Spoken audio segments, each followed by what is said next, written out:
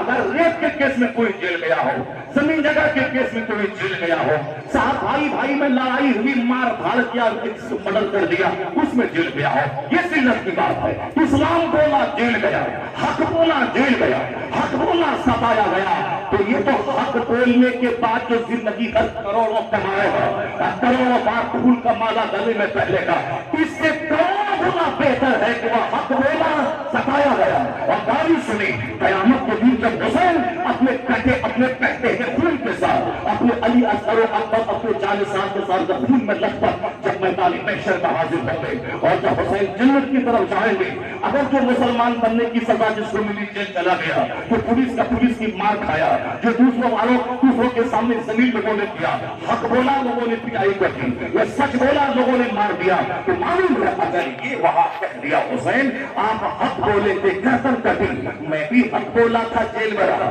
میں بھی حق بولا تھا گالی سنا, میں بھی حق بولا تھا تماچا پایا, 50 کھرب کا لفاف وہاں نہیں پہنچا پائے گا جہاں ایک تماچا پہنچا دے گا, 80 برس کا نفرت سجدہ اس 50 بھی نہیں پہنچا پائے گا جہاں حسین کی مسکراہٹ اس مقام پہ پہنچا دے گی.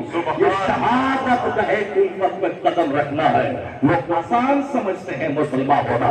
جناب بلال کو یاد کریں, جناب خطاب کو یاد کریں, حسین اعظم جنتی نوجوانوں کے سردار کی تکلیفیں یاد کریں, تب پتا چلے گا کہ آرام سے کھایا پیا, پھول کا مالا پہنا, اسی گھر میں رہا, اسی کار میں چلا, اسی مکان میں رہا, گھوما پھرا, عزت پایا, ہاتھ پاؤں چموایا, یہ کیا چیز ہے اور پھر وہ کیا چیز ہے. رسول پاک کا شہزادہ, اس کی لاشوں کو تو پھیرے کی ٹانکوں سے رونوایا جائے, ان کے شہزادوں کو گردنیں کاٹ کر ان کے سروں کو گھمایا جائے, ان کی مسکراہٹ کے سروں سے جو پٹا کھینچنے کی ناپاک کوشش کی جائے, ان کو قیدی بنا کے رسیوں میں جکڑ کر کے شہر در شہر پھرایا جائے. مصطفیٰ کے شہزادوں کا یہ حال ہے. اور یہاں مست ہے صاحب, اسی گھر میں, اسی کمرے میں, اور صاحب کھانا پینا, ہاتھ پاؤں چمانے میں مست ہے. یہ شہادت کہے کہ فرق میں قدم رکھنا ہے.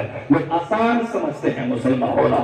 ساری زندگی چوٹڑ بدل کے سعودی عرب میں کمایا تو 5 کمرے کا چھوٹا سا گھر بنایا, لیکن جنت میں بے گناہ تک اس جنتی کو جو اپنا گھر ملے گا, سونے چاندی کی اینٹ سے مکان بنا ہوا مکان, مشک کستوری کے کارے پہ جوڑا گیا ہوا مکان, جہاں تک نگاہ جائے گی جنتی کا اپنا مکان. جنت کی زمین مٹی پتھر کی نہیں, ہیرے جواہرات کی رہے گی. کئی ہزار غلمان موتی کی طرح چمکتے ہوئے غلام, 70 رفی میاں جو تھوکے تو ساتھوں سمندر کا نمکین پانی میٹھا ہو جائے, 70 کپڑے پہننے کے باوجود اس کا چوبر ایسا جھلکے جیسے لال سفید رنگ کی بوتل میں شراب رکھ دی گئی ہو. یہ سارے انعامات کی کہانی جو قرآن میں موجود ہے, اسی لیے کہ گٹکا کھائیں, نماز چھوڑیں, آرام سے رہیں, اپنا پیر رہیں, اس کے بعد مر جائیں اور جنت چلے جائیں. نہیں ہوگا ایسا, نہیں ہوگا ایسا.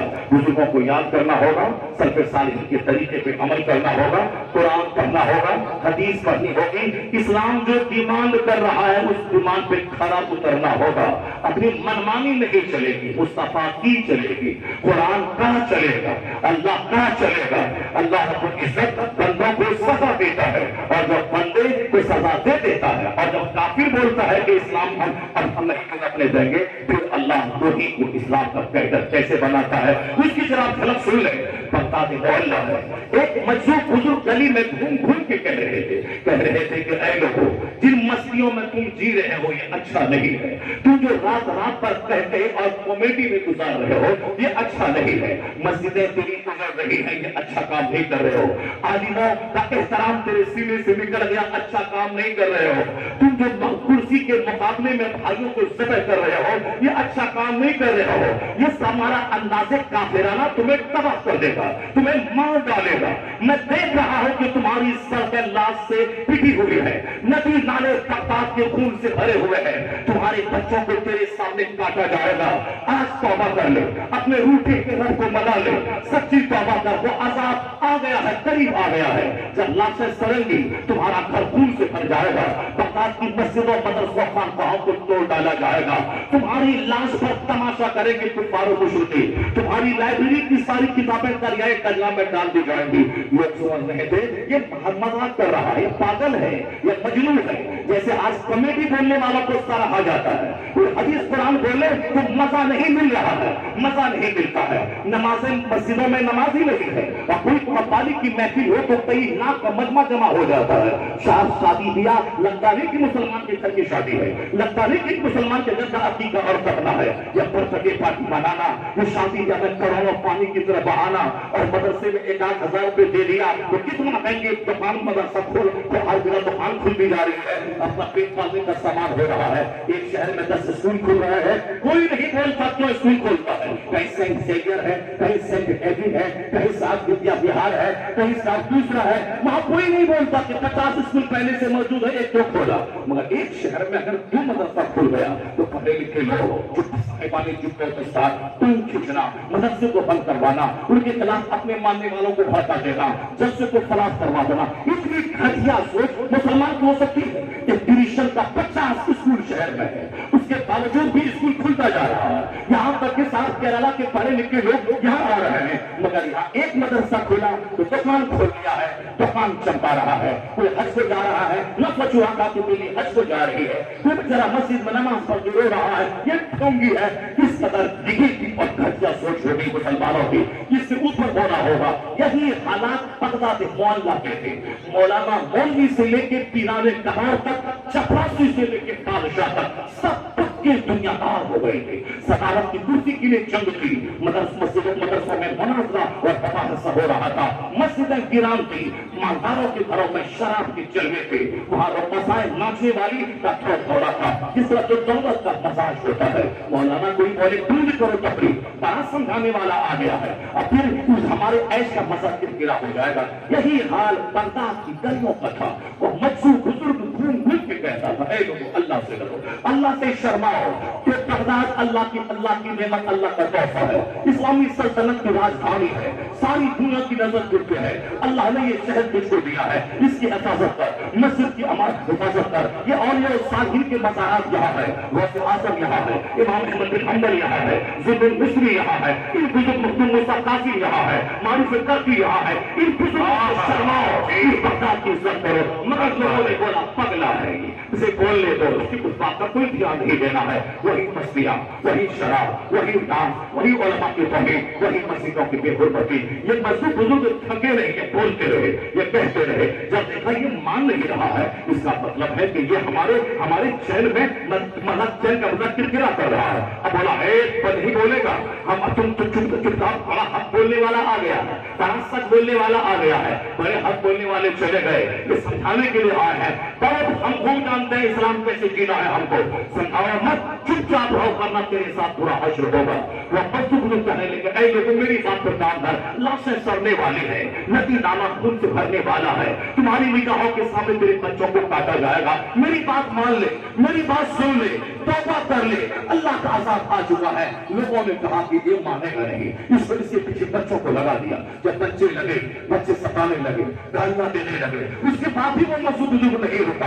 اے لوگوں اللہ کے واسطے توبہ کر لے, اس عذاب سے تو باز آ جا. کہا کچھ نہیں, اتنا مارا اس مسجد بزرگ پکڑا, ان مالداروں نے, ان رئیسوں نے, ان ارب پتیوں نے, یہ صاحب ہمارے عیش میں یہ گھٹنا ڈال رہا ہے, اتنا مارا اس بزرگ کو کہ مسجد بزرگ کا انتقال ہو گیا. کیا جرم کیا تھا, حق سمجھاتا تھا, کیونکہ اتنا سینہ اندھا ہو چکا تھا, دنیا میں کی محبت میں اتنا پل چکا تھا کہ اب کوئی بات سننا نہیں چاہتا تھا. نہ آخرت کی بات, نہ جنت کی بات, نہ حضور کی شفاعت کی بات, کچھ نہیں. یہاں تک کہ ایسا ہوتا ہے آج گناہ کرتے کرتے وہ کفر کو اچھا سمجھنے لگتا ہے. کافروں کی چہل پہل, ان کی رونق, ان کے مکانات, ان کے اقتدار کو دیکھ کے بندہ اندر سے دہنے ہو جاتا ہے. آج ہندوستان کا ہو رہا ہے, یہاں لوگوں سے نہیں رہا گیا, سمجھانے والے کو ہی اتنا مارا مر گئے وہ بزرگ. ادھر اس حق بولنے والے مشہور کا مرنا تھا کہ راتوں رات تاتانی کفار میں چنگیز خان کی فوج نے حملہ کیا بغداد پر, اتنا اتپاط مچایا کہ اتنا کہتا کہ 70,000 مسلمانوں کی کھوپڑی کاٹ دی, اس کھوپڑی کی مینار بنا دیا, اس مینار پہ بیٹھ کے تاتانی کافروں نے شراب پیا.